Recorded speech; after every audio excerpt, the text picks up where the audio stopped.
O Jardim da Emuná, Parte 4. Capítulo 3. Testes de Emuná, em continuação, o sustento. A qualidade do nosso sustento depende de nossa confiança em Hashem, conseguida por meio da Emuná. Portanto, os esforços para reforçar a Emuná e a confiança em Hashem são capazes de melhorar nosso sustento. A Emuná nos ensina que quem mantém todas as criações, da ameba unicelular às galáxias magníficas, é Hashem. De acordo com os nossos sábios, aquele que dá a vida também dá o sustento. Ou seja, se acreditamos que Hashem é o Criador que dá a vida, devemos acreditar também que o Criador sustenta todas as suas criações. A confiança completa em Hashem inclui a crença de que o sustento faz parte da providência divina sobre cada criação. O sustento é preocupação do Criador, não da criação individual. Por isso, aquele que confia em Hashem fica livre da inquietação sobre seu sustento e aclara a mente para se concentrar em sua tarefa específica na Terra. Pessoas assim sabem que Hashem irá cumprir suas obrigações fielmente. Os pensamentos não focados em dinheiro são um sinal de confiança em Hashem. Aqueles que confiam em Hashem não se preocupam em saber de onde virá a próxima refeição. Mesmo quando a situação aperta, sabemos que nossos problemas financeiros vêm de Hashem. Portanto, não nos culpamos ou a mais ninguém por nossas dificuldades. Quando sofrer uma perda financeira, seja em forma de roubo, perda ou acidente, você deve se voltar aos 3 princípios de Emuná. Tudo vem de Hashem, assim como esta perda em particular. Não apenas tudo vem de Hashem, como isso é exatamente o que ele quer. Essa perda particular é para o bem, assim como tudo que Hashem faz. A perda é uma mensagem de Hashem para estimular a autoavaliação e a busca espiritual com relação a algo que precisa ser corrigido, pois não há atribulação sem transgressão. Pessoas com Emuná sabem que Hashem é o provedor. Portanto, quando encontram dificuldades financeiras, reagem colocando a Emuná para trabalhar, como no processo tripartite de pensamento baseado nos princípios da Emuná apresentado acima. A melhor maneira de se compensar a falta de dinheiro é fazer techuvá, ou seja, retificar os erros que a princípio causaram a carência. Com techuvá e reza pela compaixão de Hashem, a pessoa pode literalmente deslizar sobre suas dificuldades financeiras. Pelo suor do próprio rosto. Por outro lado, aqueles que não confiam em Hashem, Deus nos livre, atribuem suas dificuldades financeiras a uma longa lista de vilões. Ou eles se culpam ou culpam os outros e também a sua falta de sorte, ou fazem uma caça às bruxas em busca de maus sinais, óleo gordo e outras tolices. Às vezes, eles lamentam e se ressentem de Hashem por achar que ele não os ama ou que não cuida deles. Eles pensam em centenas de planos diferentes para conseguir dinheiro ou para obter o que querem, incluindo meios ilegais, como sonegar impostos ou roubar. Eles tentam de tudo, mas não fazem o que deveriam, se voltar a Hashem e rezar. Eles quebram a cabeça decidindo se devem pedir, emprestar ou roubar. Trabalham hora extra às custas da família e da própria saúde. Não tem paz interior neste mundo nem no próximo. Sem Emuná, a pessoa amplia a maldição de viver pelo suor do próprio rosto. Veja, Gênesis 3, 19. A Emuná é a bênção que cancela a maldição. Não roubarás. Quanto menos Emuná, mais a pessoa fica vulnerável a contemplar meios ilegais de conseguir dinheiro. A desonestidade e a falta de Emuná são parceiras. Mas, com Emuná, entendemos que Hashem proveu sustento dentro da estrutura dos mandamentos da Torá. Qualquer quantia destinada a uma pessoa chegará a ela de modo permissível e por meios honestos. Lembre-se desta importante regra espiritual: o dinheiro que se obtém ao transgredir as leis da Torá em mentir, trapacear, não pagar o salário de alguém, fraudar e roubar, para mencionar apenas alguns, é não apenas amaldiçoado, como prejudica o dinheiro conseguido de modo cacherim, assim como uma massa podre estraga as maçãs boas da mesma cesta. Dinheiro desonesto invoca uma torrente de problemas e atribulações. Confiança. O melhor conselho para se resolver um problema de renda é fortalecer a confiança em Hashem. Um ótimo método de se fortalecer a emuná em Hashem é aprender o capítulo intitulado Portão da Confiança, do clássico livro de Ética Os Deveres do Coração, do Rabenu Bashia. O melhor modo de aprender é o seguinte: aprenda um pequeno trecho todo dia, não mais que 15 linhas. Revise esse trecho 3 vezes ao longo do dia. No dia seguinte, aprenda o próximo trecho de 15 linhas e o revise 3 vezes. Quando terminar o capítulo seguindo esse método, repita todo o processo até que você internalize os princípios de confiança em Hashem. As pessoas que seguiram esse conselho viram seu sustento melhorar consideravelmente. Rezar e estudar. Os portões da confiança formam um extraordinário conjunto para melhorar a renda. Aqueles que desejam resolver seus problemas financeiros de uma vez por todas devem realizar um tratamento de raiz espiritual e não usar a reza para pedir dinheiro. Em vez disso, eles devem pedir emuná e confiança a Hashem. Por quê? Quando rezamos por dinheiro, a reza serve como solução temporária, como um remendo numa calça jeans rasgada. Orações por dinheiro não resolvem a essência das dificuldades financeiras. Uma crise financeira leva a outra caso não reforcemos nossa confiança em Hashem. Mas quando fortalecemos a emuná, nossos problemas de renda se resolvem. Hashem quer que aprendamos a confiar nele. Quando fazemos, ele não precisa nos incomodar com problemas financeiros. Com emuná e fé, merecemos uma vida agradável e um sustento suficiente para toda a vida. Aqueles que estão atolados em dívida devem passar ao menos 1 hora por dia rezando, procurando a ajuda de Hashem, fazendo techuvá e tentando corrigir os erros que geraram as dívidas. Eles devem pedir a Hashem emuná e confiança, criando assim um forte recipiente espiritual que poderá receber bênçãos divinas de abundância.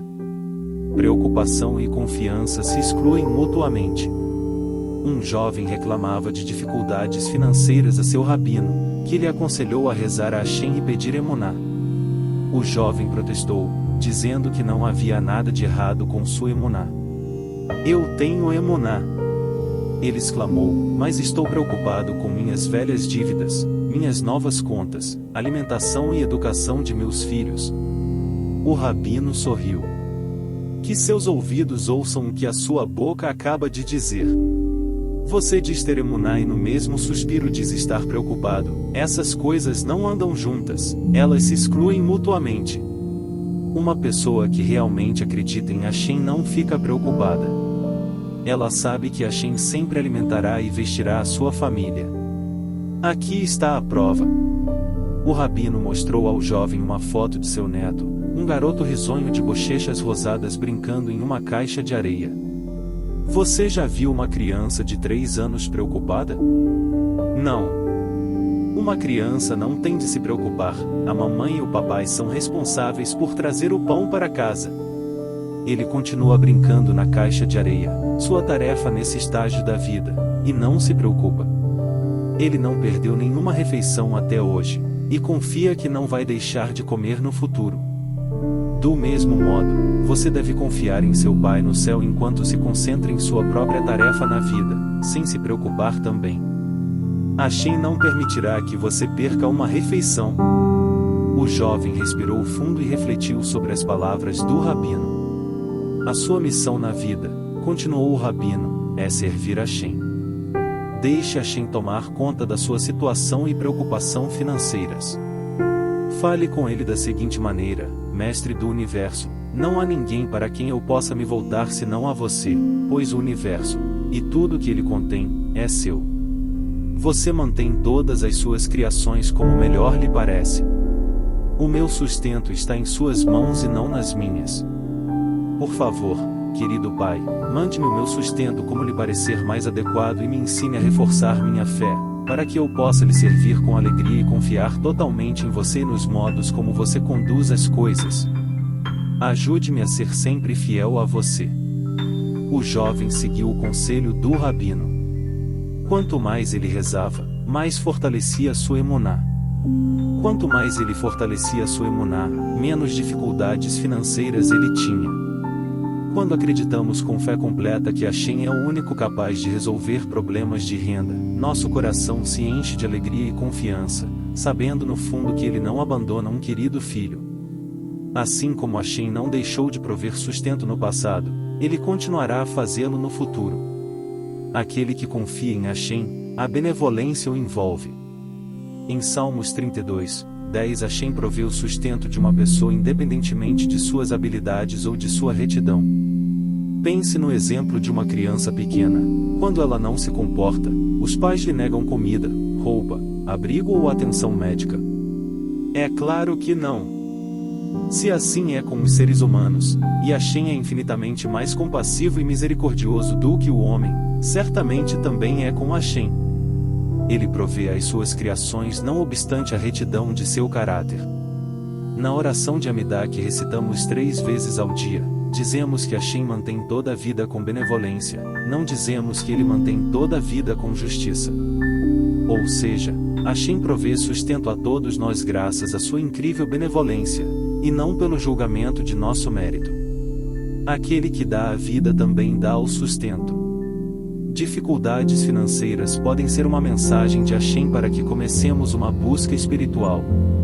Nossos sábios apontam para certas transgressões que são diretamente prejudiciais para se ganhar a vida, como fraude, roubo, desonestidade, infidelidade, raiva, tristeza, preocupação, emissão de sêmen em vão, uso de métodos contraceptivos sem permissão rabínica e violação da pureza familiar. Essas transgressões são rupturas sérias de emuná. Se a pessoa sofre com problemas financeiros e é culpada de uma ou mais dessas transgressões, ela deve confessar a Hashem e fazer techuvá, o que certamente levará a uma renda melhor. Se a pessoa não é culpada de uma ou mais transgressões das mencionadas no parágrafo anterior, então suas dificuldades financeiras são mensagens celestes de que ela tem de reforçar sua emuná. Portanto, para aliviar as dificuldades financeiras, devemos concentrar nossos esforços espirituais em fortalecer todo aspecto de nossa fé em Hashem, aprender sobre emuná, rezar por emuná, realizar uma avaliação pessoal diária da própria emuná e fazer techuvá por qualquer brecha na emuná. O sustento é a principal pista de testes de emuná. Aqui não se pode fingir, porque os resultados da emuná se refletem na paz interior, ou na falta dela. Ou você acredita que Hashem provê o seu sustento, ou fica dando voltas num pensamento delirante de que você é a única fonte de seu sustento. Rebbe Yitzhak Breiter, de santa e abençoada memória, uma lição de confiança. O Rebbe Yitzhak Breiter foi um mártir virtuoso, a quem os nazistas assassinaram durante o Holocausto. Antes da Segunda Guerra Mundial, ele tinha uma posição bem remunerada como contador de uma grande fábrica de Varsóvia, o que lhe permitia dedicar bastante tempo ao estudo da Torá e ao serviço a Hashem. Quando a crise econômica anterior à guerra atingiu a Polônia, o Rebbe Yitzhak perdeu o emprego. A notícia da demissão atingiu sua família como um raio em dia ensolarado, mas o Rebbe Yitzhak manteve a calma. Quando ele viu que literalmente não havia mais trabalho em lugar nenhum, ele foi para a casa de estudos e se imergiu em Torá e reza. Quanto mais a economia nacional piorava, mais o Rebbe Yitzhak permanecia grudado ao seu Talmud. Sua confiança em Hashem nunca vacilou. Outras pessoas vagavam pelas ruas à procura de um pouco de trabalho ou de um pedaço de pão. Mas a família Breiter sempre tinha o suficiente para comer. Milagrosamente, eles recebiam seu sustento de todo tipo de fonte inesperada. Um dia, o Rebbe Yitzhak estava na casa de estudos, absorto em uma complicada questão de lei talmúdica. Um total estranho se aproximou e lhe deu uma boa doação. O Rebbe Yitzhak não se mostrou surpreso nem alegre, educadamente agradeceu ao homem, abençoou e voltou a estudar. O doador começou a ir embora, mas mudou de ideia quando chegou à porta. Desculpe-me, Rabino, mas há uma certa questão que está me incomodando, disse o doador. O rei David disse em Salmos 37, 25, fui moço e também envelheci, e nunca vi o justo em abandono, nem a sua descendência implorar por pão. Se assim for, como pode um justo como o Senhor, que estuda a Torá e serve a Hashem dia e noite, ter de apelar a outros por seu sustento? O Rebbe Yitzhak ponderou a questão por um momento e respondeu, vá para o mercado, para a loja do rico tal e veja como seu filho fica na calçada em frente à loja caçando clientes. O garoto já está rouco quando consegue convencer alguém a entrar e comprar algo de seu pai. Então, não está a descendência de tal e tal implorando por pão? Eu fico aqui estudando o Torá e rezando a Hashem, você me viu chamar alguém? Eu lhe pedi um centavo sequer? Você veio a mim por iniciativa própria e me deu exatamente o que eu precisava para o sustento da minha família. De acordo com os sábios, assim que as pessoas acreditam que Hashem provê seu sustento, ganham uma porção no mundo vindouro. O Talmud explica em Tratados de Berachot 4b que qualquer um que recite o Salmo 145 3 vezes ao dia merece uma porção no mundo vindouro, já que esse salmo em particular leva a emuná e a confiança em Hashem, como declara o versículo 16, abres tua mão e satisfazes os desejos de todos os seres. A emuná e a confiança aumentam a renda, a preocupação a destrói. O Rebbe Nachman de Breslev cita vários conceitos talmúdicos que ligam o sustento a emuná em vez de a Sefer Amidot, emuná. Por exemplo, qualquer um que tem emuná está destinado a ser rico, a emuná invoca uma renda melhor, a felicidade que vem da emuná traz o sucesso, aquele que inclui o nome de Hashem em ponto e reza merece ganhar em dobro, a emuná leva ao sustento etc. Consequentemente, o principal esforço para se ganhar a vida deve ser o constante fortalecimento da emuná e confiança em Hashem. Com emuná, todas as nossas necessidades são supridas. Negócios. Um empresário sem emuná é infeliz. Um comerciante deprimido foi visitar seu rabino. O prognóstico espiritual imediato feito pelo rabino foi: seus problemas empresariais e financeiros ocorrem porque você pensa ser o chefe, portanto, todas as preocupações estão em seus ombros. Você depende do seu cérebro, da sua perspicácia e do seu talento, e por isso sofre decepções amargas quando as coisas não ocorrem do modo como você queria.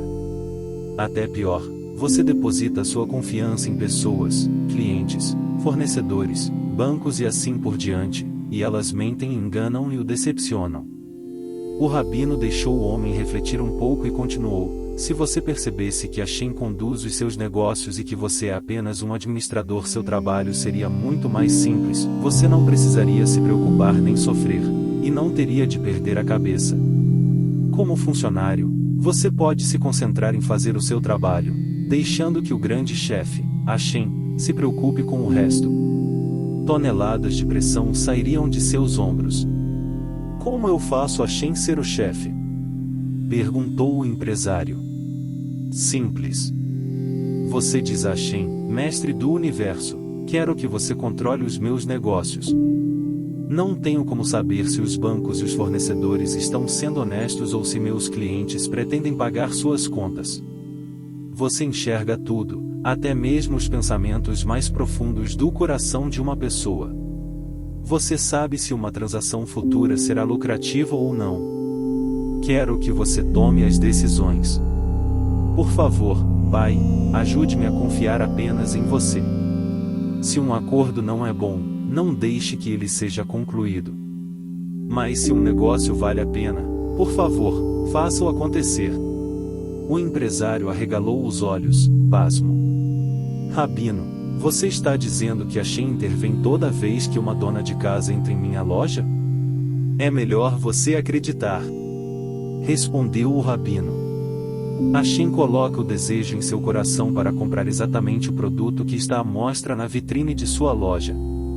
Hashem também pode avaliar um futuro empregado ou pode dar a você a sabedoria para expandir ou limitar o negócio de maneira lucrativa. Se você consulta Hashem antes de cada transação, deposita toda a sua confiança nele e pede a sua orientação, você prosperará. O empresário que reza por uma emuná mais forte aprende a administrar seus negócios sem estresse nem ansiedade.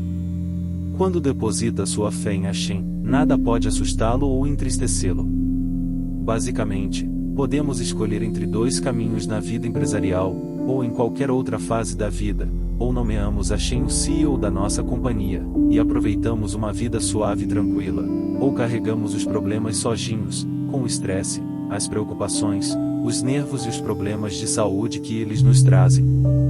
Fazendo malabarismo com dinheiro. Financiar é uma doença. Hashem decide quanto dinheiro temos. Hashem também dá a cada um de nós o capital necessário para o que quer que ele considere que nos seja necessário. Suponha que você queira um carro novo, mas agora não tenha condições de comprá-lo. Esse é um sinal claro de que Hashem julga que o carro novo não seja necessário nesse momento. Muitas pessoas sem dinheiro pensam que podem passar a perna em Hashem, financiando ou usando dinheiro de plástico. Elas frequentemente redistribuem o dinheiro ao pegar emprestado de uma fonte para poder pagar a outra.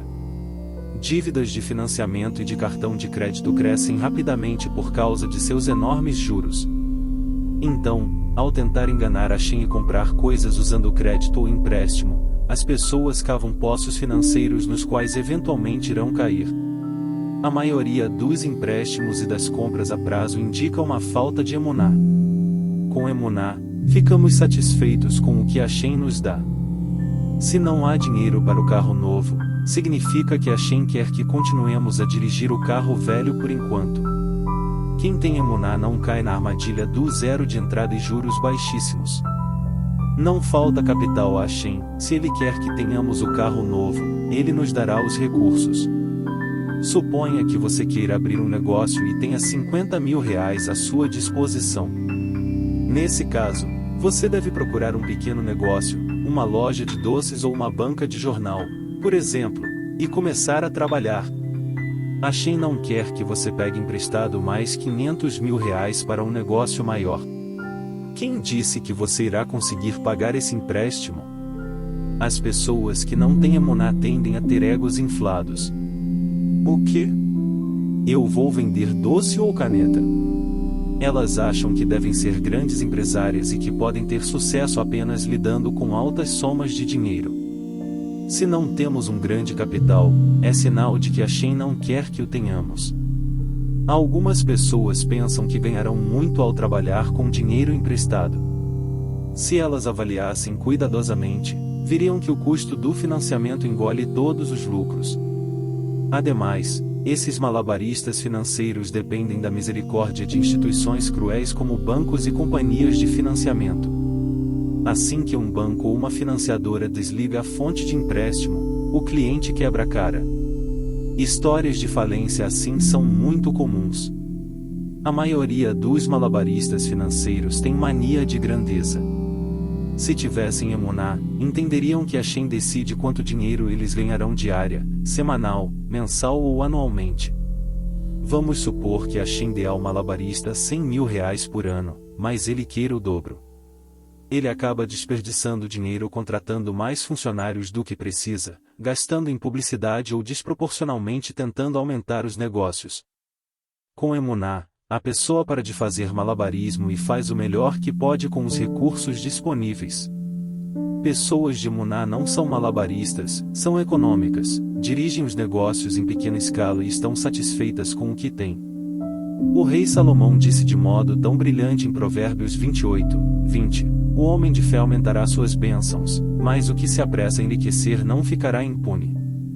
Ou seja, as pessoas de fé estão satisfeitas com a bênção de Hashem e, graças ao seu contentamento, recebem bênçãos ainda maiores. São cuidadosas com o próprio dinheiro, não gastam desnecessariamente e não ficam endividadas. Mesmo que as pessoas com emuná procurem a opinião de experts como corretores de investimentos, contadores ou outros consultores financeiros, elas pedem sucesso a Hashem da seguinte maneira: Hashem, obrigado por prover minhas necessidades diárias. Guie meus investimentos e ou negócios de modo que eu tenha lucro, para que eu possa dar quantias generosas à caridade e cumprir seus mandamentos. Por favor, me ajude a aceitar qualquer resultado, lucro ou prejuízo, com completa fé. Disse o profeta em Jeremias 17:7, bendito é o homem que confia em Hashem, e Hashem será a sua garantia. O rei David prometeu que aqueles que confiarem em Hashem estarão sempre cercados de compaixão divina, em veja Salmo 32. Por outro lado, quem não tem emuná e confia cegamente em consultores financeiros, como se o mortal do qual a pessoa depende lhe garantisse o sustento, se decepciona quase sempre. O profeta também disse em Jeremias 17:5, maldito é o homem que confia nas pessoas e faz da carne e osso a sua força. Confiar em alguém ou em qualquer coisa que não Hashem é a fórmula do fracasso. O Rebbe Menachem Mendel de Kors interpreta o Midrash em Meshilta, Bechalar 17, que diz: a Torá foi dada àqueles que comem o maná. O maná era o doce pão caído do céu que Hashem dava aos filhos de Israel durante os 40 anos que passaram no deserto. O maná caía do céu diariamente e era o suficiente para as necessidades de cada família. Ou seja, a pessoa que confia em Hashem é como quem come pão enviado do céu. Já que tal pessoa tem a convicção de que Hashem lhe mandará um sustento sem ela ter de trabalhar 24 horas por dia, ela tem tempo para se dedicar ao estudo da Torá. Assim, a Torá se torna a herança daqueles que confiam em Hashem, aqueles que se assemelham a quem comia o maná.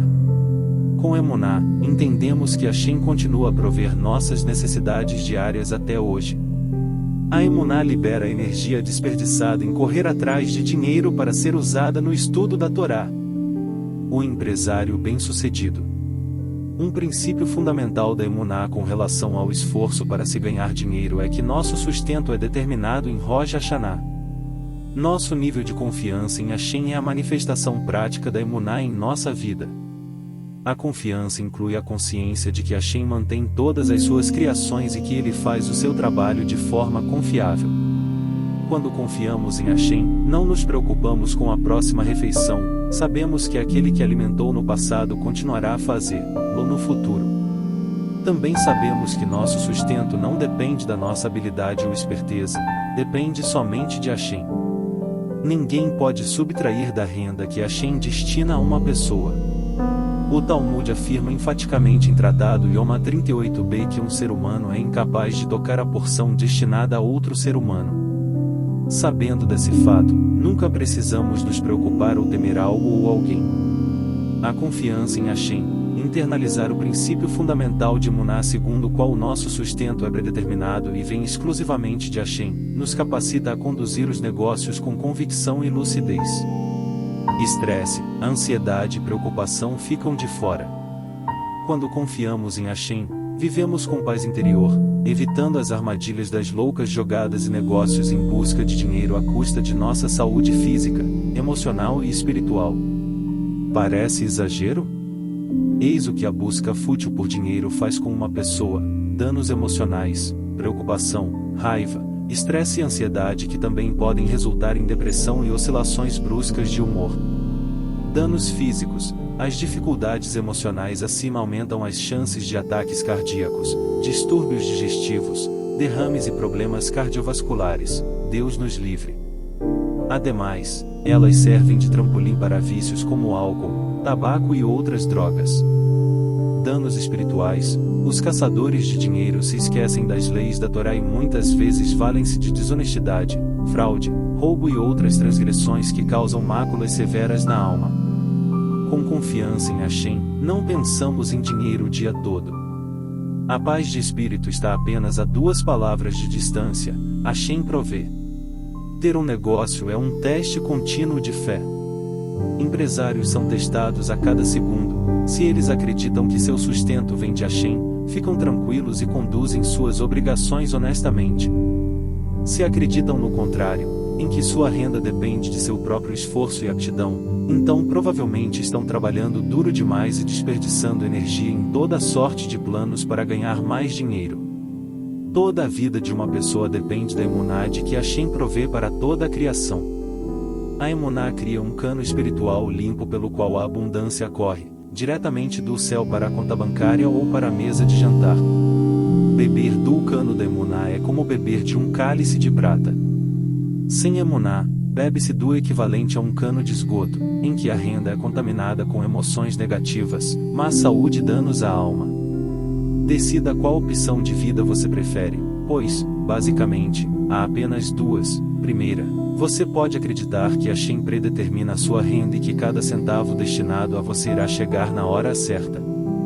Se não vier de uma determinada fonte, virá de outra. Se não hoje, então amanhã.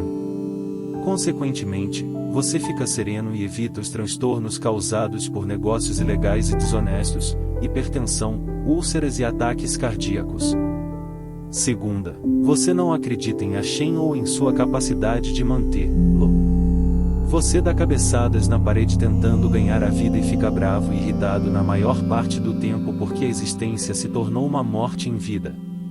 Você se afunda em dívidas, fica confuso e não consegue pensar com clareza por causa das tensões e do estresse que pesam em sua mente. Muitas vezes você se pega no limite da honestidade tentando ganhar o real a mais. Lembre-se: as pessoas recebem seu salário celeste com exatidão. Não é possível ganhar sequer R$1 a mais com enganações, mentiras ou negócios desonestos. Temos o seguinte exemplo. Joe e Harry são donos de loja.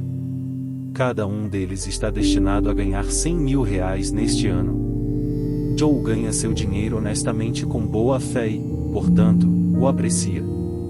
Harry quer muito mais dinheiro do que o que a Shane lhe dá, então faz jogadas, negociatas, mente e rouba, conseguindo um rendimento bruto de mais R$15 mil. Harry agora irá sofrer doenças, acidentes, estragos na casa, investigações da Receita Federal, processos e inúmeros outros aborrecimentos. No final, ele acaba perdendo os R$15 mil que não lhe eram destinados e não aproveita os R$100 mil iniciais, já que estará ocupado em médicos, advogados e assim por diante. A história de Yoseli. O Baal Shem Tov tinha um discípulo chamado Yoseli. Seu Yetzer Hara o instigava a roubar. Sem conseguir superar seu desejo, Yoseli decidiu tentar roubar à noite, quando toda a cidade estaria dormindo.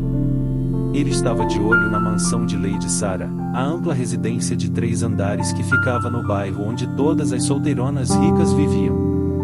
Sarah era a única filha de um rico comerciante que havia morrido e deixado para ela toda a sua fortuna. Yoseli chegou sorrateiramente à mansão e, para sua alegria, o guarda do portão roncava em sono profundo. 2 cachorros bem alimentados estavam sentados balançando o rabo ao lado do guarda. Yoseli mal podia acreditar na sorte. Até a porta de entrada da mansão estava destrancada e não havia nenhum empregado à vista. Em silêncio, como se pisasse em ovos, Yoseli entrou na mansão. Ele nunca tinha visto tanta abundância: tapetes persas, lustres de cristal de Viena, quadros de famosas galerias de Paris e Amsterdã. Ele foi, na ponta dos pés, da sala de estar ao ateliê de pintura. Yoseli já havia estado ali para receber uma doação do pai de Sarah, que não fez esforço algum para esconder a localização do cofre. Ele moveu a pintura da cachoeira e ali estava o cofre. Yoseli girou o disco e a porta se abriu. Diamantes, ouro e pilhas de dinheiro guardados bem na sua frente. Yoseli estava surpreso com o fato de que tudo havia corrido tão bem. O guarda dormia, os cachorros não latiram, a porta da frente estava aberta, todos os empregados haviam desaparecido e até o cofre estava destrancado. Por mais estranho que parecesse, Yoseli sentia que contava com a aprovação divina. Por que a Shem está deixando isso tão fácil para mim? Yoseli se perguntou. Estranho. Parece que todas essas riquezas estão esperando por mim. Quanto mais ele olhava as riquezas, mais seu coração batia com culpa. Ele se lembrou de uma passagem talmúdica segundo a qual o sustento de uma pessoa é predeterminado. Se assim for, ele argumentou consigo mesmo, por que devo tocar em algo que não me pertence? Mas os diamantes e as pilhas de dinheiro pareciam estar lhe chamando: Yoseli, nos leve daqui. O conhecimento de Torá, a consciência e a inclinação para o bem de Yoseli estavam vencendo essa batalha interna. Uma faísca de emuná acendeu um fogo de fé em seu coração. Se todas essas riquezas são realmente minhas, elas virão a mim por meios honestos. Certamente não há motivos para eu roubar e transgredir os mandamentos de Hashem. De repente, à beira de cometer um crime terrível, Yoseli passou a sentir um maravilhoso temor a Hashem. Hashem, me salve! Ele gritou e saiu correndo sem levar nada. No dia seguinte, à tarde, depois de ter derramado um mar de lágrimas e ter se inundado em remorso implorando pelo perdão de Hashem, Yoseli recebeu um chamado do Baal Shem Tov. Obedientemente, ele foi ao encontro de seu mestre. Sente-se, Yoseli, disse cordialmente o Baal Shem Tov. Como você está se sentindo? Bem, Baruch Hashem, gaguejou Yoseli, esperando a pior bronca possível. Yoseli, recebi uma mensagem de Lady Sarah. Você sabe de quem estou falando? Yoseli parecia ter engolido uma bola. Ele mal podia respirar, muito menos falar. Ele tossiu várias vezes enquanto seu rosto mudava de cor, de rosado a amarelo pálido a branco acinzentado. Ele tinha certeza de que Lady Sarah relatara ao Baal Shem Tov a tentativa de assalto. E mesmo se ela não tivesse contado, nada escapava à ilimitada visão espiritual do Tzadik. Yoseli queria pular num buraco e ser devorado pela terra. Ele estava tão envergonhado. Yoseli, continuou Baal Shem Tov, Lady Sarah, como órfã e filha única, me pediu que eu fosse seu protetor e que eu a aconselhasse e ajudasse a conduzir seus negócios. O Baal Shem Tov parou de falar e seus celestiais olhos azuis pareciam penetrar as fibras da alma de Yoseli. Lady Sarah me pediu para encontrar um chata adequado. Ela quer se casar. Ela quer um marido devoto, que passa a todo momento estudando Torá e servindo a Hashem. Ela não quer um homem de negócios para administrar sua fortuna, pois isso ela mesma pode fazer. Seu pai a treinou e ela está adaptada ao mundo empresarial. Ela quer um marido que se isole do mundo exterior e cujas energias e aspirações sejam canalizadas para a Torá. Yoseli quase caiu da cadeira. Ele esperava ser consumido por um raio a qualquer segundo, mas em vez disso, o Baal Shem Tov sorriu ternamente. Sabe, Yoseli, quando Lady Sarah veio a mim algumas semanas atrás, eu não consegui pensar em um candidato apropriado. Depois, Hashem me deu a ideia de que chegou a hora de você se casar e que você e Sarah formariam um belo casal. Quero que você se prepare para o casamento. As festas estão chegando, então acho que você e Sarah devem se casar sem demora. Qualquer bomba, mesmo uma bomba de chocolate, requer tempo para ser digerida. Com a cabeça girando, Yoseli saiu da casa do Tzadik pelas ruas ensolaradas do verão ucraniano. Ele se sentou à beira do rio e contemplou a grandeza da providência divina frente aos mínimos detalhes, pensando sobre a misericórdia e a benevolência fenomenais de Hashem. E se eu não tivesse passado no teste? Ele se perguntou e quase desmaiou quando considerou as consequências de um possível fracasso. Se ele tivesse roubado, teria pegado um dinheiro que chegaria a ele de qualquer maneira por meios permissíveis. Em vez de ser o noivo de Lady Sarah e um devoto estudante de Torá com todas as necessidades supridas, ele seria um ladrão solitário e comum vagando pelas ruas. Yoseli enxergava a vida como uma corda bamba, uma linha tênue separava o bem do mal, a felicidade do desespero, o sucesso magnífico do fracasso máximo. Ele agradeceu a Hashem por ter lhe dado forças para resistir à tentação e passar no teste de fé. Ele também compreendeu que, mesmo sem forçar a barra, sorte e abundância podem ocorrer repentinamente.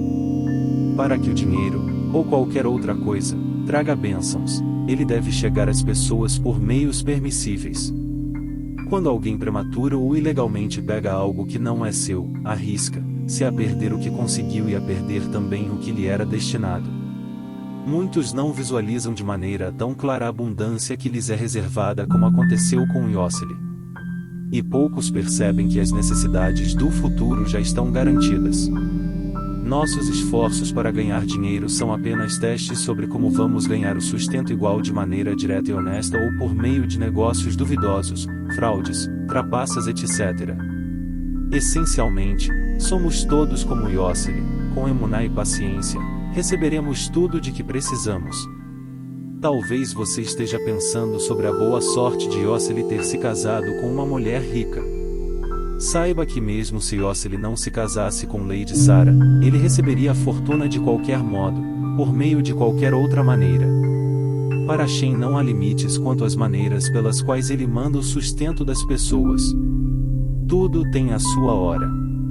Um comerciante com emuná precisa saber que cada produto de seu estoque está sob a influência absoluta da providência divina. Hashem decide quando um certo objeto, uma mansão de 20 quartos ou um tubo de pasta de dente, será vendido, para quem e a que preço. Segundo o pensamento cabalístico, cada objeto possui centelhas espirituais que pertencem a uma certa alma. Aquela alma um dia irá adquirir o objeto como forma de retificação, tanto para si mesma quanto para o próprio objeto. Discorrendo sobre esse conceito, o Rebbe Nachman de Breslev escreve em Likutei Moharan 1:52 que tudo tem a sua hora, quando finalmente as coisas retornam à sua raiz espiritual. Por exemplo, se as centelhas espirituais de uma cenoura estão enraizadas na alma de um tzadik, a esposa deste tzadik um dia irá a uma certa banca de verduras e pagará um certo preço por uma certa quantidade de cenouras. Ela então irá para casa e servirá ao marido a cenoura cujas centelhas espirituais estão ligadas à alma dele. Quando o tzadik faz a bênção sobre a cenoura e a cenoura atinge uma elevada correção espiritual. No caso da cenoura, ou de outro alimento, ela fisicamente se toma parte do tzadik. Tendo em conta o exemplo anterior em que não passa de um pingo de água em um imenso oceano, o assunto de retificações da alma precisaria de um livro inteiro. Qualquer transação comercial, troca, compra ou venda, ocorre somente onde e quando Hashem decidir. Quando chega a hora de um certo produto alcançar o âmbito de uma alma particular, a transação se completa, nem antes, nem depois. Se um comprador e um objeto não têm um denominador espiritual comum, eles não se juntam por preço nenhum, em nenhuma circunstância. Por isso, não faz sentido um vendedor ou comerciante tentar forçar algo a um cliente se este não quiser comprar. Muitos empresários já relataram histórias sobre mercadorias aparentemente inúteis vendidas com um tremendo lucro, ou sobre produtos que eles pensaram ser best-sellers, mas que acabaram juntando poeira nas prateleiras. Muitos corretores já tiveram compradores potenciais que fizeram cara feia para uma certa casa e, 3 meses depois, acabaram comprando exatamente aquela propriedade. Toda área comercial tem seus próprios exemplos de providência divina. Tudo tem a sua hora. Negociando com fé. De acordo com o Talmud em Tratado Shabbat 31ª, a primeira pergunta que o Tribunal Celeste faz a uma pessoa quando ela deixa este mundo é: você negociou com fé? Aqueles que incorporam emuná em todas as suas negociações poderão responder com orgulho: sim. Emuná nos negócios significa que a pessoa é justa, honesta e cumpre a sua palavra. Com a emuná de que o sustento vem de Hashem, a pessoa não recorre a meios criminosos ou imorais de ganhar dinheiro. Um comerciante com emuná não faz declarações falsas sobre sua mercadoria, pois sabe que cada produto tem seu comprador, que pagará o preço certo na hora certa. Ele não pressiona nem tenta agradar a um possível cliente porque sabe que o sustento vem de Hashem, e não do consumidor. Mesmo assim, ele é educado e respeita o cliente, pois esse também é o desejo de Hashem. Ele não tenta forçar uma venda, pois sabe que o consumidor pode se arrepender, reclamar ou devolver a mercadoria, ou pode até mesmo falar mal do comerciante e de sua loja. Um comerciante sem emuná, quando força uma compra, se torna um perdedor a longo prazo. Nada assusta uma pessoa de negócios que tem emuná. Ela não se decepciona quando um consumidor potencial vai embora. Com emuná, sabemos que se o lucro não se materializa com o fechamento do negócio A, ele se materializará com o negócio B. As pessoas frequentemente obtêm dinheiro de fontes que não têm nada a ver com o seu campo de atuação. Todos já ouvimos histórias como as do não tão bem-sucedido dentista que fez muito dinheiro na bolsa de valores, ou da simples dona de casa que transformou uma boa ideia em um próspero negócio online. A pessoa de negócios que tem emuná tem uma vida agradável e despreocupada não apenas neste mundo, sua integridade e emuná lhe garantem um lugar elevado no mundo vindouro. Pessoas que têm emuná não ficam por aí mentindo, trapaceando e prejudicando outras pessoas, sendo, portanto, poupadas de muita angústia em ambos os mundos. Por outro lado, as pessoas de negócio que não têm emuná pensam que seu sustento depende do cliente. Pessoas assim acham que dinheiro e sucesso dependem de sua própria perspicácia e prontamente moldam a verdade ou ajustam seus princípios num esforço exagerado para ganhar a vida. Elas muitas vezes fazem promessas que não podem cumprir ou falam mal de seus concorrentes, o que vai contra a recomendação da Torá de se manter um discurso honesto. Sem saber, elas acumulam uma longa lista de dívidas espirituais, o que leva ao sofrimento nos dois mundos. Empresários ou outros profissionais que não têm emuná são quase sempre arrogantes e egoístas. Quando Hashem lhes garante sucesso, eles se glorificam, dizendo a si mesmos como são talentosos e inteligentes. Quando conseguem mais dinheiro do que merecem ao se desviar do campo da integridade e da justiça, eles se orgulham da habilidade de fazer dinheiro. Mais dinheiro ganho de tal maneira acaba azedando. Dinheiro desonesto é veneno espiritual e material. Você já viu uma pessoa arrogante não conseguir completar a transação que estava tentando fazer? Alguns descarregam a tensão com ataques de raiva, palavrões e reclamações. Outros se consomem por dentro. Só Hashem sabe o número de derrames, ataques cardíacos, úlceras e instabilidades emocionais que surgem de uma simples falta de emuná. A escolha. Este assunto ainda pode dar margem à confusão. Muitos empresários de sucesso não se importam com emuná. Muitos deles são extremamente desonestos, e ainda assim, conseguem vender gelo a esquimó e fechar inúmeros negócios graças aos seus poderes de persuasão. Onde está a providência divina? Todos sabemos que há pessoas que ganham milhões com transações criminosas ou corrupção, riem-se por dentro a caminho do banco e estão tomando sol nas Ilhas Bermudas neste exato momento. O que está acontecendo? Onde está Hashem? Nossos sábios têm a resposta. Hashem nos concede livre-arbítrio para fazermos o bem ou o mal. Imagine se Hashem mandasse um raio atingir uma pessoa a cada vez que ela mentisse, ou se ele mandasse um cheque de R$10.000 a uma pessoa a cada vez que ela dissesse a verdade. Ninguém mais mentiria e todos passariam a dizer apenas a verdade. Mas isso não é livre escolha, é coerção. Um sistema de punição e recompensa não faz sentido fora do contexto da livre escolha. Por isso, Hashem oculta sua providência divina para poder deixar as pessoas a livre escolha de fazer o bem ou o mal. Quando as pessoas escolhem o caminho da emuná, o sustento chega a elas sem esforço, honestamente, sem que elas precisem quebrar a cabeça ou bajular os outros. Mas se elas escolhem o caminho da arrogância e falta de emuná, Hashem as deixa acreditar que estão controlando seu próprio destino. Na verdade, elas recebem exatamente o que Hashem planeja. Muitas vezes, um empresário desonesto é apenas a vara nas mãos de Hashem, roubando ou enganando a pessoa que estava destinada a sofrer uma perda. Pessoas com severas dívidas espirituais são usadas por Hashem para concretizar um mau decreto. Essas pessoas, porém, também serão punidas. Espere a hora certa. Todos sabem que frutas ainda não maduras, além de terem um gosto ruim, causam dor de estômago. Nós também sofremos quando tentamos fechar um negócio ou ganhar dinheiro antes que o tempo e as circunstâncias estejam maduros. Imagine que um comerciante force a venda de um produto a um consumidor que não quer comprá-lo. Como o produto não estava destinado ao cliente, este não ficará satisfeito, nem terá benefício algum com a mercadoria. Por exemplo, ou o item não irá funcionar adequadamente, ou se estragará nas mãos do consumidor, que por sua vez poderá reclamar ou processar o comerciante, causando sofrimento e perda financeira. Assim, muitas perdas podem ser associadas à falta de emuná. Forçar um resultado ou ganhar dinheiro desonestamente pode trazer resultados desastrosos para futuras gerações. Imagine que um homem obteve muito dinheiro de modo fraudulento. Esse dinheiro teria chegado às suas mãos e às mãos de seus descendentes das próximas 3 gerações honestamente.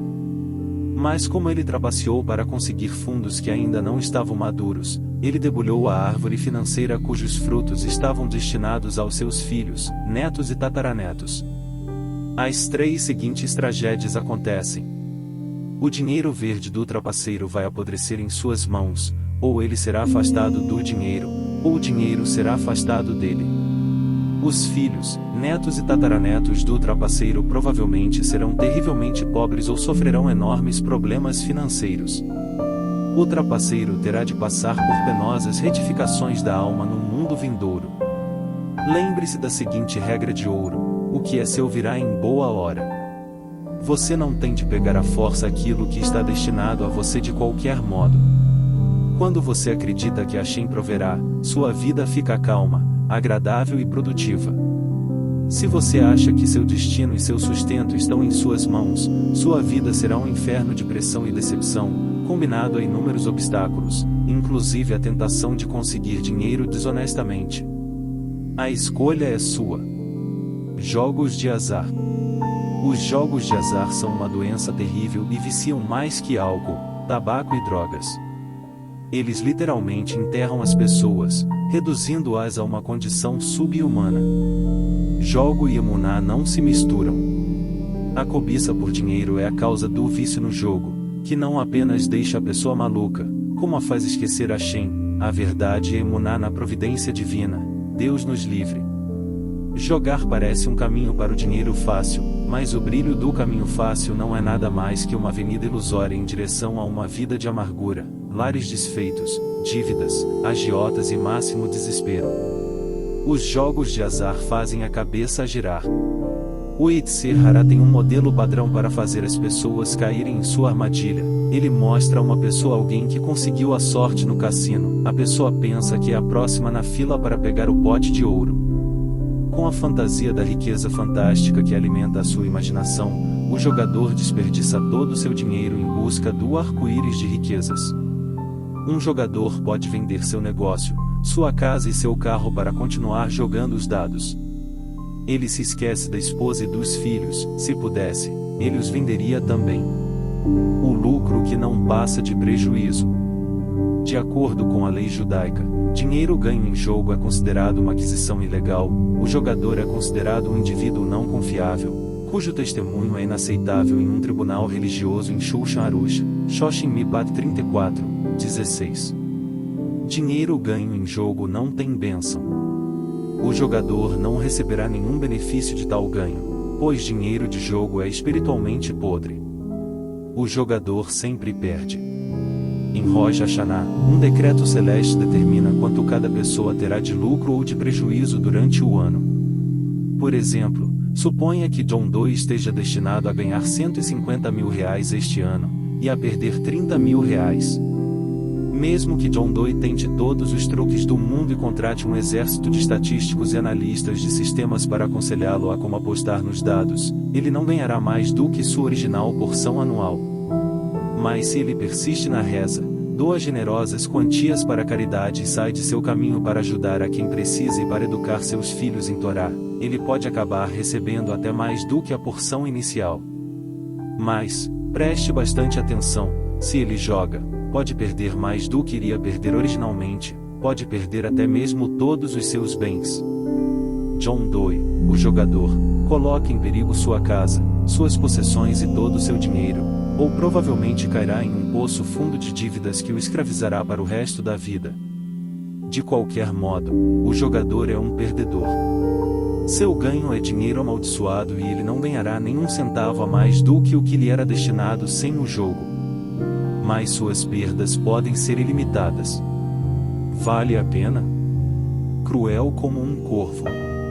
Os corvos são conhecidos por serem cruéis, eles só se preocupam consigo mesmos e não alimentam seus filhos. O incrível cuidado de Hashem para com os ninhos de corvos é um dos milagrosos fenômenos da criação. Em Veja Job 38, 41, Salmos 147, 9, Midrash Tanhuma, Ekel, B. Caso contrário, os filhotes morreriam de inanição. Hashem não dá dinheiro a uma pessoa para ela usar exclusivamente consigo mesma. A porção de cada um inclui a quantia para as necessidades do companheiro e de seus filhos. Assim sendo, a maior parte do dinheiro de uma pessoa está designada para o sustento de seus dependentes. Se ela fosse solteira, provavelmente ganharia bem menos. O jogador não tem o direito de arriscar a comida dos filhos ou a roupa da esposa. Quando o faz, fica pior que um corvo. O corvo não provê, mas não tira a comida da boca de seus filhotes. No âmbito espiritual, o jogador será punido pela dor e agonia que causou a seus entes queridos. Mais uma vez, ele é um perdedor duplo, neste mundo e no próximo. O jogador ganha com o sofrimento dos outros. Moralmente, o jogo de azar é mais que problemático. Na maioria dos casos, os ganhos de uma pessoa são as perdas de outra. Não pode haver bênçãos em dinheiro ganho com a tristeza de outro ser humano. Mesmo que um jogador ganhe, Como ele pode se alegrar com o dinheiro destinado para comprar roupa e comida para a família do perdedor?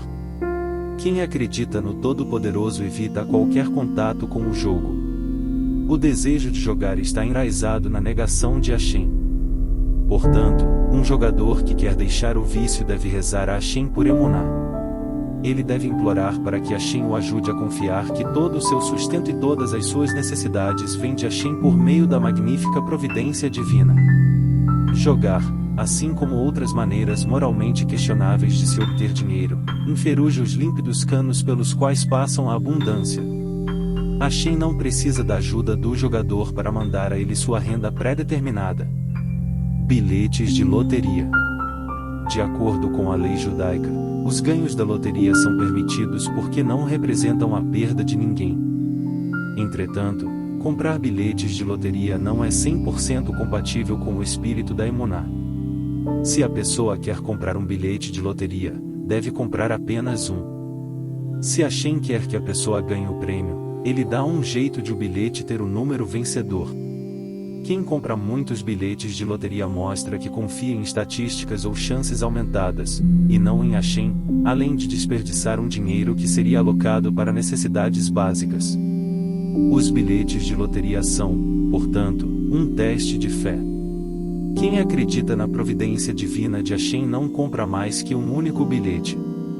Se ganhar, parabéns! Se perder, a pessoa sabe que Hashem não queria que ela ganhasse e que o dinheiro teria sido prejudicial. Aceitar o resultado de um bilhete perdedor sem se decepcionar da nota 10 em emuná.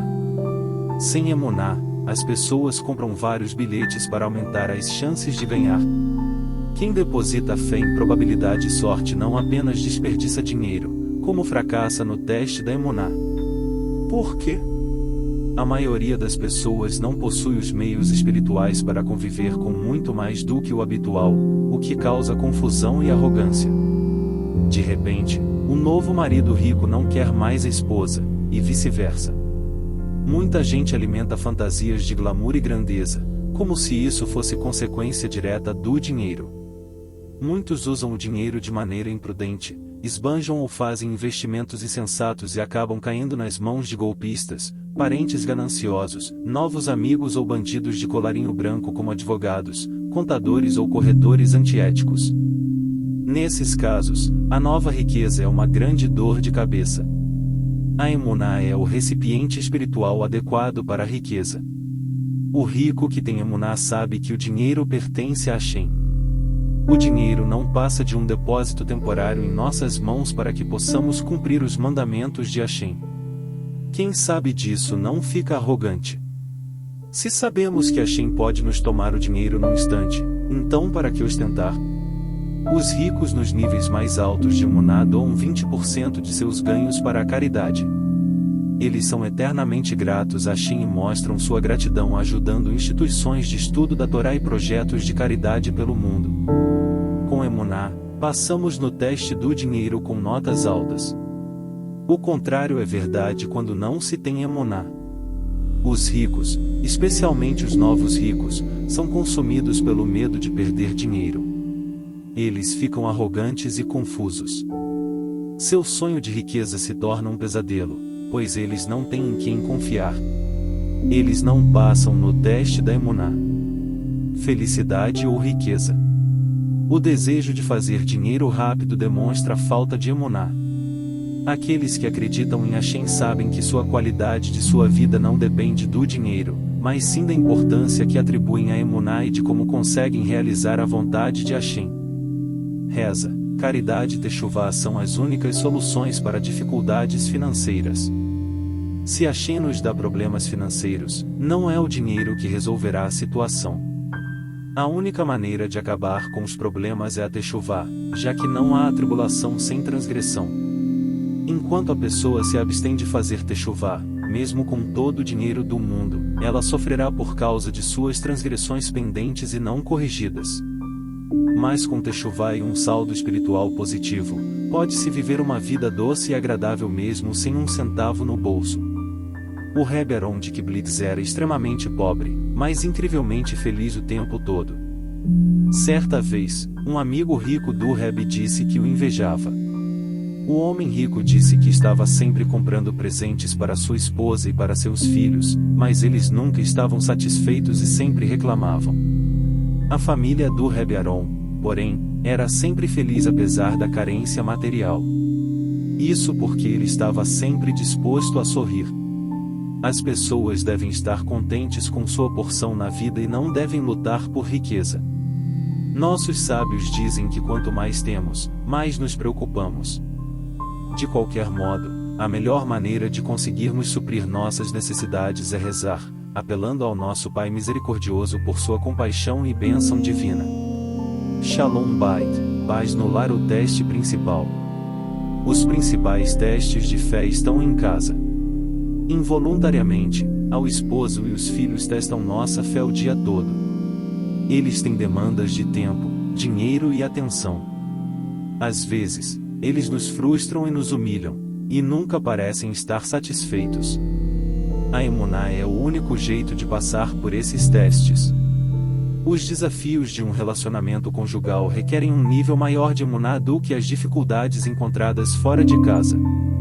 Muitas vezes é possível evitar conflitos na rua, mas é difícil se escapar de situações desafiadoras dentro de casa.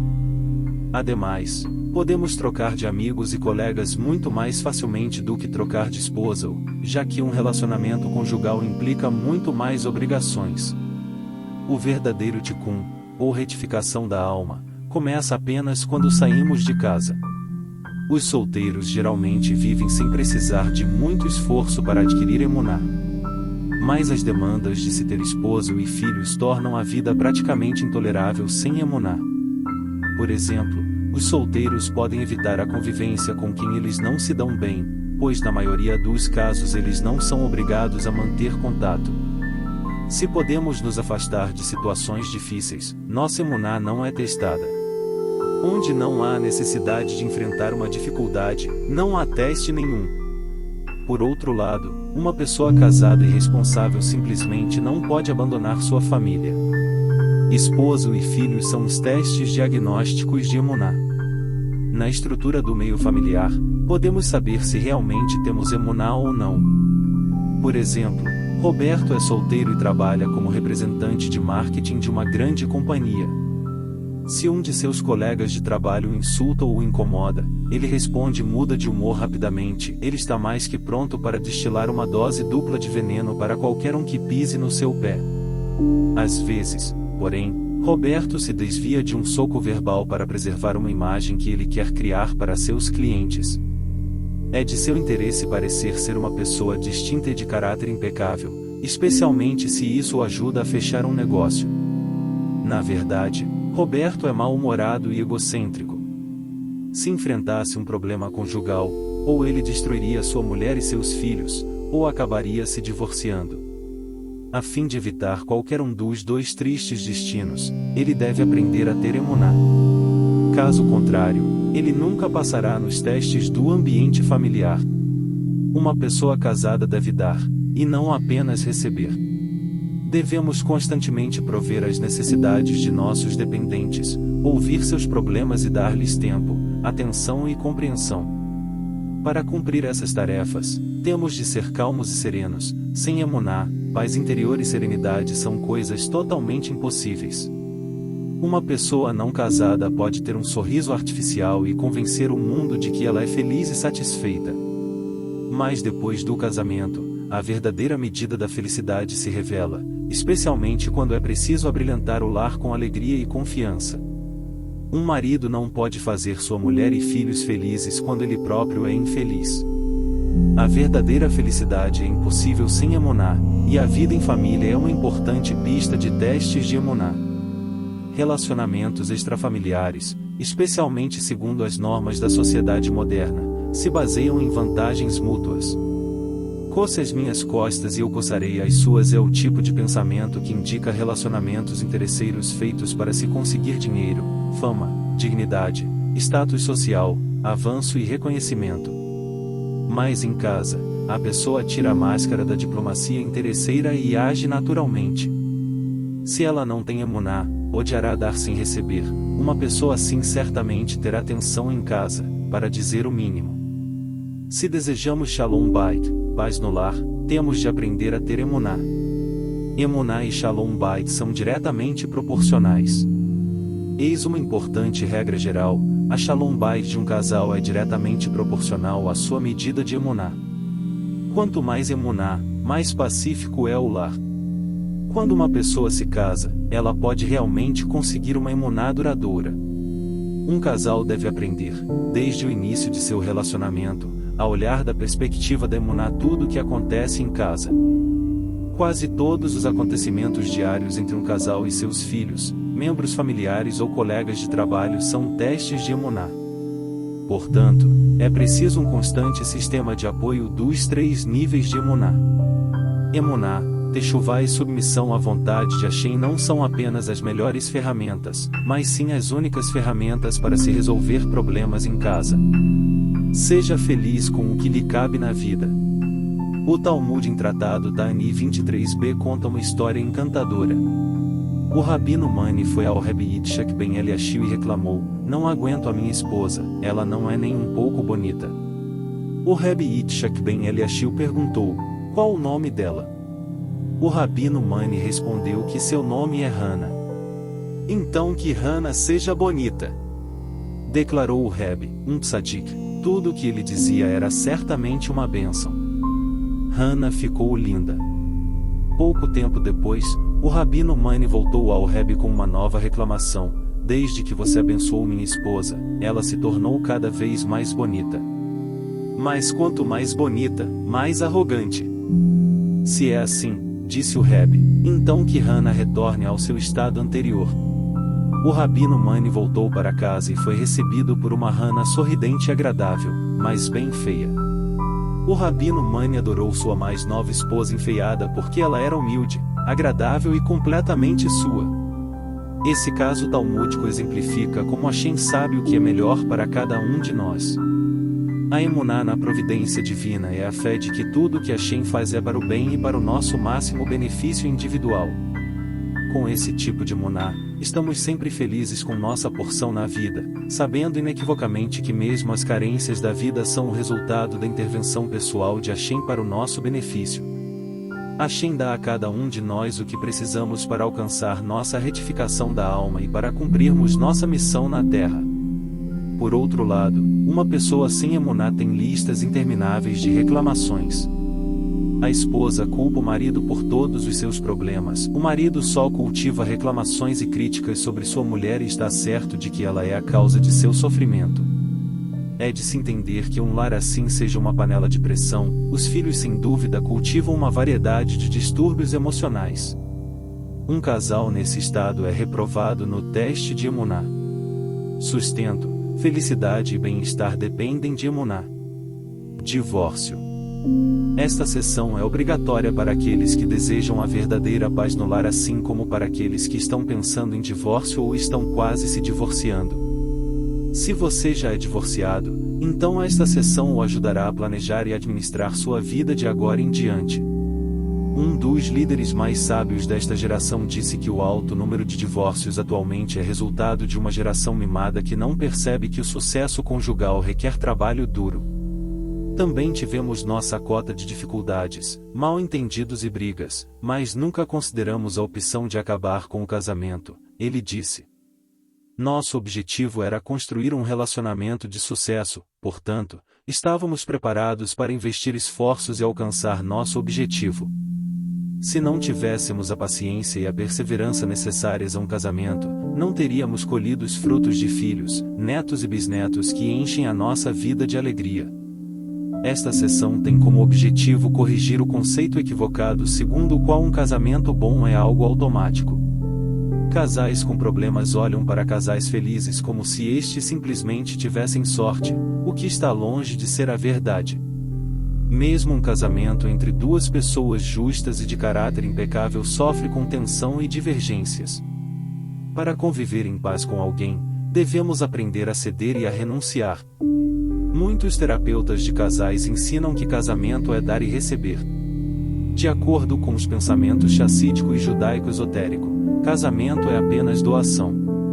Visto que o propósito da criação é a emuná, e o Criador quer que cada um de nós cumpra nosso propósito, Hashem nos apresenta oportunidades para desenvolver nossa emuná. O casamento é a principal pista de testes de emuná. Portanto, ao aprender os princípios da emuná, as chances de sucesso no casamento são elevadas. A falta de emuná é a principal causa de divórcio. Com emuná, podemos superar a discórdia conjugal por meio de techuvá e reza. Aqueles que não têm treinamento em emuná muitas vezes recorrem ao divórcio como a solução final para seus problemas. Geralmente, o divórcio não zera o saldo de problemas de um casal. O antigo conjunto de problemas em tensão, brigas etc. é simplesmente substituído por um novo em advogados, audiências desagradáveis, pensão alimentícia, batalhas por bens e dinheiro e assim por diante. Frequentemente, os problemas do divórcio são piores do que os antigos problemas conjugais.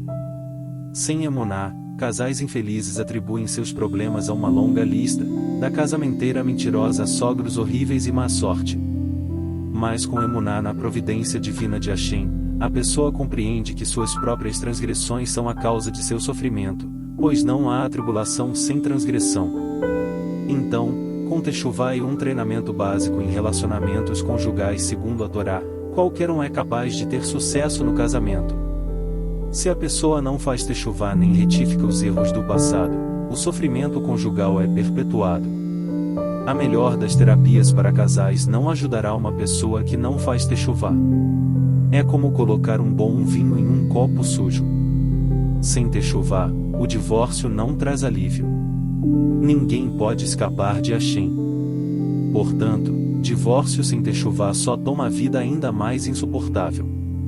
O Rebbe Nachman de Breslev certa vez notou que se uma pessoa não está preparada para sofrer um pouco, ela sofre bastante. Problemas conjugais são testes de fé.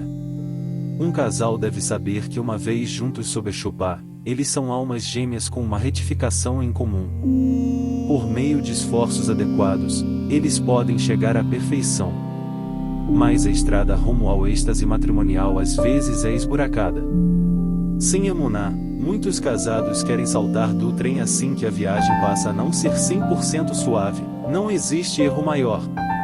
Aconselhamento matrimonial adequado. Enquanto duas pessoas ainda estão casadas, quase qualquer problema pode ser resolvido. Se se divorciam, nada se resolve. O aconselhamento apropriado tem salvado milhares de casais. Os CDs do autor sobre conselhos para maridos e mulheres já salvaram centenas de casais, mesmo aqueles que já haviam iniciado procedimentos de divórcio. Essas lições são tão categóricas que o autor se recusa a ouvir os problemas conjugais das pessoas até que elas tenham escutado suas lições sobre o assunto. Sem um aconselhamento adequado, os problemas se tornam recorrentes. Com esclarecimentos sobre emuná, techuvá e o casamento judaico, muitos casais abandonam a ideia de divórcio. A reação padrão ao nosso método de aconselhamento é: que pena eu não ter ouvido essas coisas antes. Teria me poupado de tanto sofrimento. Fim ou começo da guerra. As pessoas imaginam que o divórcio seja a solução mágica para os seus problemas. Vamos ver se é assim mesmo. O divórcio não é o fim da guerra, como muitos pensam, é apenas o início de uma luta que dura a vida toda. Novos problemas e novas tensões surgem continuamente, especialmente quanto à educação dos filhos. Eventos familiares, como casamentos e bar mitzvahs, se tornam pesadelos. Ex-maridos ou ex-esposas se colocam em situações embaraçosas com ex-sogros hostis, além de terem que socializar com os novos cônjuges de seus ex-parceiros. Assim sendo, os divorciados geralmente temem as ocasiões que os casados ansiosamente esperam. Toda vez que um casal divorciado tem de se encontrar novamente, como na formatura de um filho, velhas feridas se abrem, memórias esquecidas voltam a assombrar. Quando alguém vê o ex com uma nova pessoa, ciúmes e amargura dominam seu coração, sentimentos mistos de raiva e vingança lhes roubam a felicidade. Os interesses contraditórios de um casal divorciado com relação a seus filhos é um campo minado de problemas. Mesmo com acordos e ordens judiciais, as visitas sempre trazem problemas práticos e se tornam o ponto de discórdia da relação. Dinheiro e pensão alimentícia são ainda piores. Sempre surgem novos problemas que não foram contemplados no acordo de divórcio, como quem pagará pelas colônias de férias ou aulas de natação. Ninguém fica feliz. Muitos divorciados manipulam os filhos como armas. Todos na família sofrem. As pessoas que estão em contato com divorciados, como conselheiros rabínicos, sabem exatamente como eles sofrem. Casais divorciados têm uma grande dificuldade em lidar com os problemas rotineiros, como problemas de saúde ou dificuldades de aprendizado de um filho, que as pessoas casadas encaram com naturalidade. Tais desafios também provocam discussões e acusações, em que um lado acusa o outro de não cuidar dos filhos, de não amá-los, etc. Em suma, enquanto a pessoa é casada, não importa quão difícil seja a situação, ainda é possível corrigir as coisas. Quando não há mais um lar, não há amor, união ou base em que se possa construir. Os problemas crescem e ficam piores. Coração ferido. Os divorciados muitas vezes só acordam depois do fato consumado. Quando o divórcio se completa, muitos casais sentem uma ferida aberta no coração. Eles têm dificuldades de se adaptar à nova situação. A aflição da saudade e da solidão não lhes dá descanso. Quando baixa a poeira da batalha do divórcio, os envolvidos ficam mais tristes sem seus parceiros do que quando ainda eram casados. A Torá chama o documento de divórcio de Get Kritot, que quer dizer registro de separação.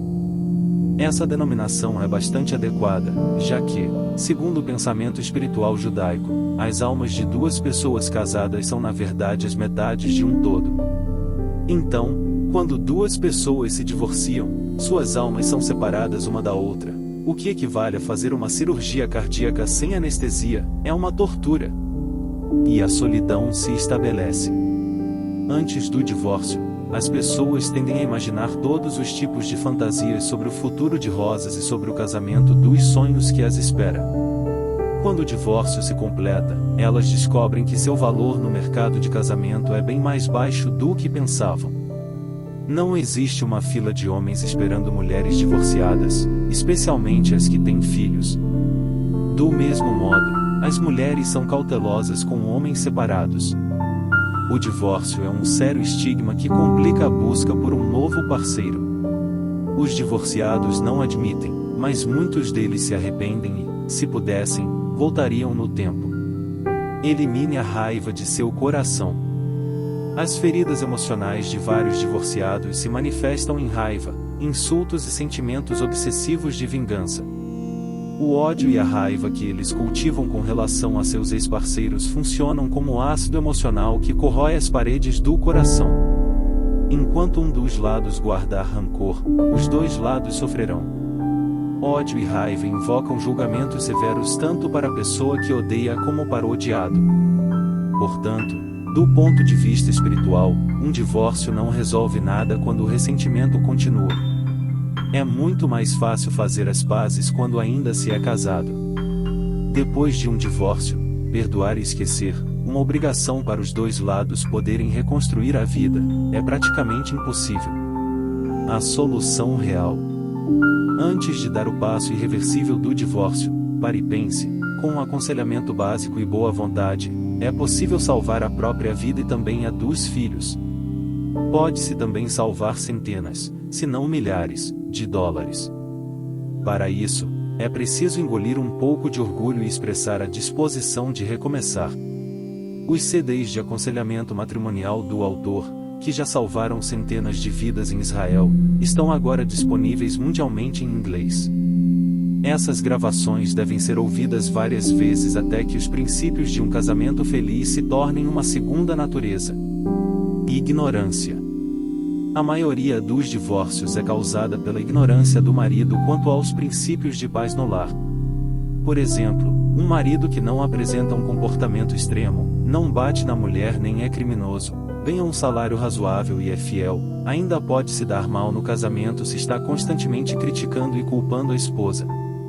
Mesmo com apenas o mínimo de aconselhamento sobre sucesso matrimonial, o marido aprende que a primeira regra de paz no lar é evitar criticar a esposa, mesmo quando a situação é perfeitamente justificável. As mulheres querem se sentir amadas e respeitadas. Críticas, mesmo as mais sutis, têm o resultado oposto. Até pior, elas fazem com que a mulher fique nervosa e destroem sua autoconfiança. Com criticismo e atribuição de culpa, o marido destrói seu casamento e sua vida com as próprias mãos. O autor salvou inúmeros casamentos aconselhando maridos sobre esse exato ponto. Depois do criticismo, o segundo culpado por casamentos infelizes é a indisposição ou impaciência do marido de ouvir sua esposa. Sem um parceiro com quem conversar e dividir as cargas pesadas de seu coração, a esposa fica frustrada e infeliz. Quando ela vê que o marido animadamente dá atenção a outras pessoas, ela fica magoada e insultada. Todas as suas aspirações de casamento eram encontrar uma alma gêmea que a faria feliz e iluminaria a sua alma. Com um marido que não a respeita nem a aprecia o suficiente para lhe dar o mínimo de atenção, ela perde toda a vontade de estar casada. Os filhos não são um consolo para uma mulher que se sente não amada, esquecida e desrespeitada. Mesmo que ela tenha um grande medo de divórcio, ela o exigirá a todo custo se visualizar um futuro sem esperança. As mulheres preferem a solidão ao purgatório de constante crítica e humilhação. Depois que a bomba estoura, o perplexo e ignorante marido sacode os ombros com inocência e pergunta: o que fiz de errado? Ele não pode saber que quebrou as regras de Shalom Bait se nunca as aprendeu. Mas a boa notícia é que nunca é tarde para aprender. Agora é a hora de adicionar emuná à nossa vida. Este capítulo não pretende cobrir todas as situações teste que existem. No entanto, estaremos certamente preparados para encarar todo e qualquer desafio da vida se aplicarmos os princípios de emuná explicados neste capítulo. Os vários testes. Até aqui, definimos alguns dos vários tipos de desafios de emuná. As lições que aprendemos podem ser aplicadas a todas as áreas da vida. Por exemplo, comprar ou vender uma casa ou um apartamento, mesmo quando a negociação ocorre sem problemas, não é um processo fácil. É preciso bastante paciência e emuná, pois vários obstáculos podem surgir no caminho. Às vezes a assinatura do contrato é adiada ou completamente cancelada. Enquanto isso, outra pessoa já pode ter conseguido comprar, vender ou alugar uma casa ou um apartamento. Pode ser que o outro lado atrase um pagamento, fazendo com que você também atrase seu esquema de pagamento. O número de coisas que pode dar errado é altíssimo. Devemos acreditar que todas as dificuldades representam exatamente o que Hashem quer. Portanto, precisamos evitar ficar nervosos ou deprimidos. Hashem manda dificuldades como uma indicação de que temos algo a corrigir, por isso devemos usar nossa energia, reza pessoal e introspecção para tentar entender as mensagens de Hashem. Fortalecer a emuná também nos poupa de cair em batalhas legais desnecessárias que irão apenas esgotar nosso tempo e dinheiro. Assim que percebemos que as dificuldades vêm de Hashem e reagimos com reza e techuvá, as dificuldades se resolvem. Brigas com vizinhos, relacionamentos com vizinhos podem ser catastróficos quando são baseados em poder e não em emuná. Algumas rixas duram anos. Mas com emuná, os vizinhos acabam cedendo e resolvendo seus problemas. Divergências. O Rebbe Nachman de Breslev ensina em vez de Likutei Moharan 258 que quando uma pessoa é perseguida por outras, ela pode cair de seu nível espiritual e ter sua emuná destruída. Deus nos livre. É nesse sentido que o rei David disse, no Salmo 119, muitos me perseguiram, mas eu não hesitei quanto a teus estatutos. Apesar de seus adversários inimigos, o rei David nunca se desviou do serviço a Hashem. Os inimigos são um difícil teste de fé. Uma pessoa com emuná fraca sucumbe a sentimentos de raiva, vingança e retaliação. Essas emoções negativas só nos distanciam de Hashem.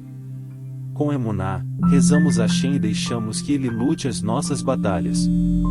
Eventualmente, os inimigos vão ficando pelo caminho. Busca por trabalho. Esse é um desafio muitas vezes acompanhado por frustração, decepção, insulto e amargura. Mas quando procuramos um trabalho com emuná, o processo fica simples e agradável. Sabemos que qualquer rejeição vem de Hashem e que aquele emprego específico nos seria prejudicial de alguma forma. Em geral, a vida coloca vários testes de emuná em nosso caminho. De fato, cada dificuldade na vida é um teste de emuná.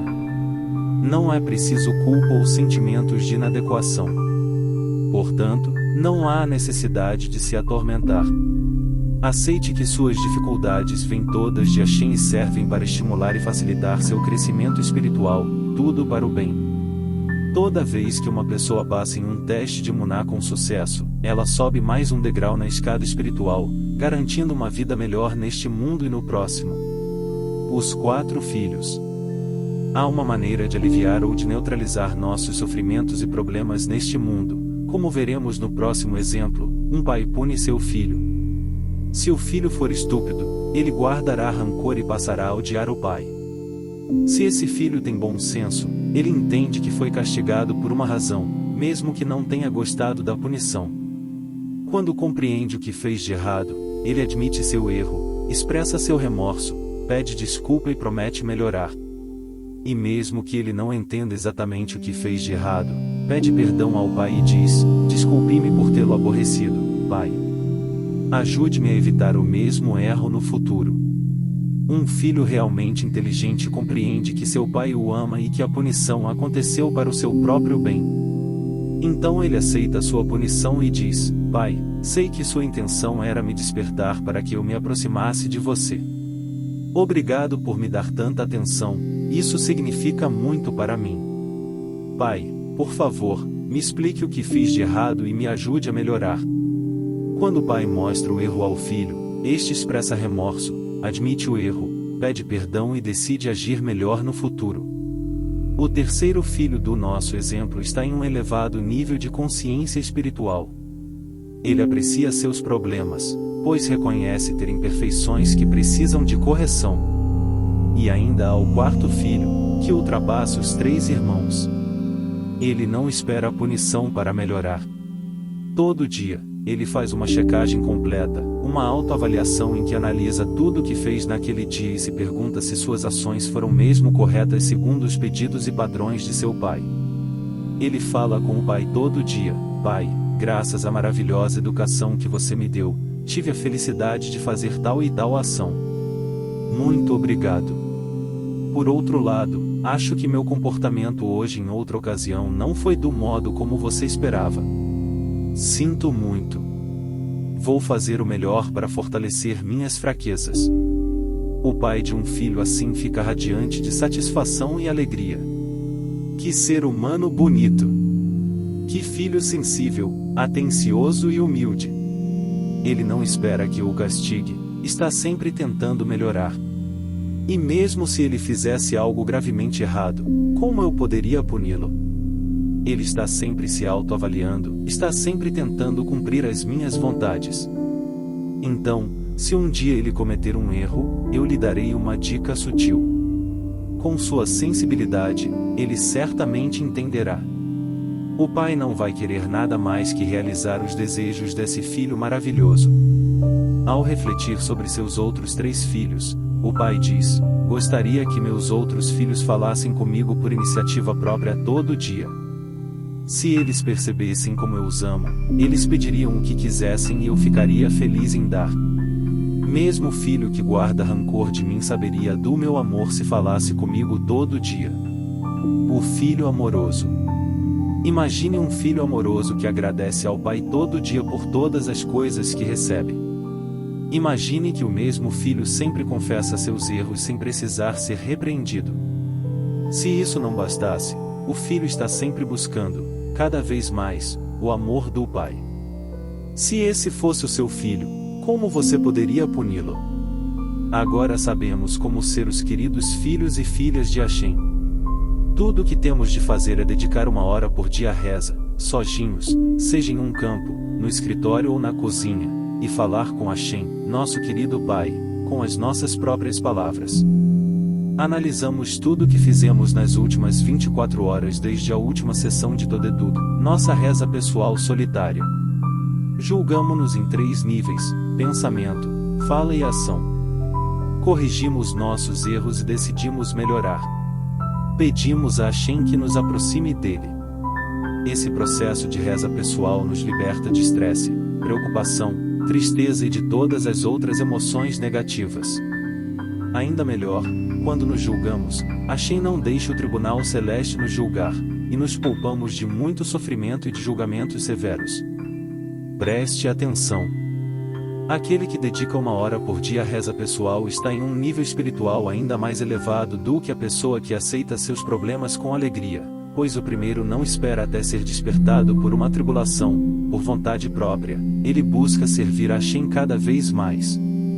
Segundo o Talmud em Tratados de Berachot 7, um ato de autodisciplina é mais eficaz que 100 chicotadas.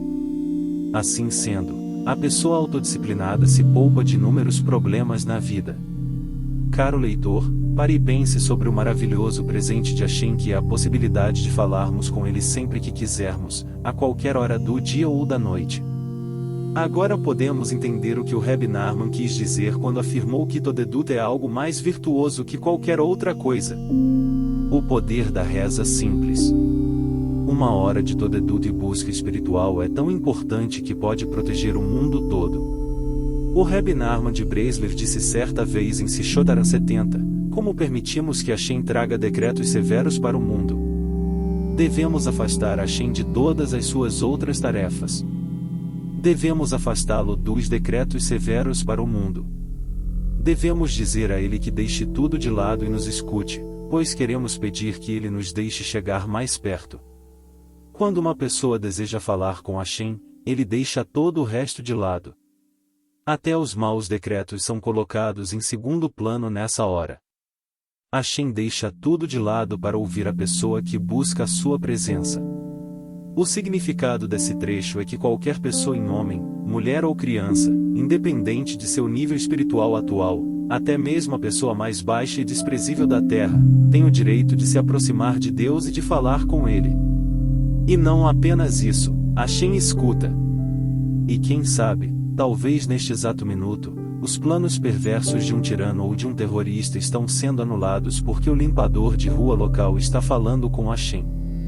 Se houvesse pessoas falando com Hashem 24 horas por dia, não poderia haver maus decretos no mundo. Um grupo de estudantes da Lubliner Yeshiva na Polônia mantinha uma vigília de reza 24 horas por dia. Um dos jovens sempre estava em Nitodeduto. Por alguma razão, a polícia deteve um dos jovens e a corrente de reza pessoal contínua foi quebrada. Naquele dia, o holocausto começou. Caro leitor, Itodedut é agradável e gratificante. E não é difícil. Pode haver algo mais ideal do que falar com o Rei Todo-Poderoso, que pode lhe dar o que você quiser? Suponha que a melhor e mais respeitada casamenteira da vizinhança ligue para um homem solteiro para marcar 1 hora de conversa. Quem recusaria tal encontro? Imagine você poder se reunir por 1 hora com um Bronfman, um Rothschild, ou com algum outro multimilionário que possa ajudá-lo financeiramente. Quem teria preguiça de ir encontrar tal pessoa? Imagine dar a um doente a oportunidade de pedir a opinião do melhor médico do mundo. Que maluco não aproveitaria uma chance dessas? A nossa hora de reza solitária é 1 hora com o poderoso Rei Mestre do Universo, médico de toda a carne, em cujas mãos amorosas estão nossa vida, sustento, alma gêmea e qualquer outra coisa de que precisemos. Falar com Hashem é poder conseguir todas as nossas aspirações, necessidades e desejos do coração em um só lugar. Para o leitor que ainda não experimentou a alegria da reza pessoal solitária, gostaríamos de enfatizar que ela é pessoal. Você pode falar em qualquer lugar, a qualquer hora e em qualquer língua. Você pode até usar a gíria local e falar de qualquer modo que o faça sentir confortável. Você pode se levantar ou se sentar, ou mesmo deitar na cama debaixo das cobertas. Sinta-se à vontade e fale de coração. Você pode dizer qualquer coisa a Hashem. Largue tudo. Se é assim que funciona, Então por que não estão todos falando com Hashem? Por que há tantos obstáculos para algo tão bonito e natural? A resposta é que o Yetzer Hará sabe o valor da reza pessoal. Ele sabe que ela é a expressão máxima de Emuná e a realização do nosso propósito neste mundo. Ele sabe que a pessoa que faz Itodedut diariamente alcançará uma retificação completa da alma e superará os obstáculos e as dificuldades da vida. Por esse motivo, o Yetzer Hará faz o máximo para enfraquecer a pessoa e para desencorajá-la de rezar. Ele diz: você está louco? O que pensa que vai conseguir desperdiçando 1 hora para conversar com as árvores? Ademais, desde quando você tem 1 hora livre? O Yetzer Hará lhe dá centenas de razões diferentes para você não falar com Hashem por meio de reza pessoal. Nossos sábios leitores certamente concluirão que precisamos dar um jeito de dedicar 1 hora por dia para a reza pessoal. A reza pessoa diária é um recomeço de vida, uma doçura especial. Como no exemplo anterior dos 4 filhos, a grande satisfação de Hashem ocorre quando seus queridos filhos se aproximam dele diariamente por meio de reza pessoal, autoavaliação e pedidos. Mesmo que seus queridos filhos não consigam corrigir tudo, Hashem espera pacientemente e não os pune. Um dos itens mais importantes da nossa reza pessoal diária é pedir a Hashem que nos ajude a fortalecer nossa emuná, como no seguinte exemplo. Por favor, Hashem, conceda-me emuná completa. Ajude-me a acreditar que não há mal no mundo, que tudo está em suas mãos e que tudo é para o bem. Dê-me a emuná de que você me ama como eu sou e de que você está satisfeito comigo. Dê-me a emuná completa de que não há outro senão você, ou seja, qualquer coisa que me aborrece é apenas uma vara em suas mãos que serve para me fazer procurar uma aproximação. Dê-me a completa emuná de que não há ninguém que eu possa culpar pelos meus problemas, esposa, sogros, chefe. Meus momentos de desgosto na vida são todos chamados seus, querido Pai. Dê-me a completa emuná de que não preciso me torturar ou me derrubar. Ajude-me a dirigir minhas energias para a atividade positiva da reza, e me ajude a acreditar no poder das minhas rezas. Querido Pai, me ajude a sentir que você está comigo, não há melhor presente ou sentimento. Ajude-me a abandonar maus hábitos e a fazer a sua vontade. Dê-me a vontade de rezar e me ajude a compreender que todas as minhas carências materiais e espirituais são apenas o resultado de reza insuficiente. Dê-me a emuná de que tudo está em suas mãos, Hashem. Deixe que meus esforços principais sejam canalizados para a reza, e me deixe depender de tua magnífica benevolência e não de minhas habilidades limitadas. Que as orações fluam de meu coração. O Rabino Levi Yitzhak Binder, de abençoada e santa memória, me disse que quando uma pessoa ascende ao tribunal celeste depois de sua jornada de 120 anos na Terra, os juízes celestes abrem o grande livro da história da vida daquela pessoa, em que cada pensamento, palavra e ato estão registrados. Cada página representa um dia de vida. As páginas em que consta a reza pessoal são viradas e a pessoa não é julgada por nada que tenha feito de errado naqueles dias. Mas nos dias em que não houve Todedut, a pessoa é meticulosamente julgada por cada pensamento, fala e ação.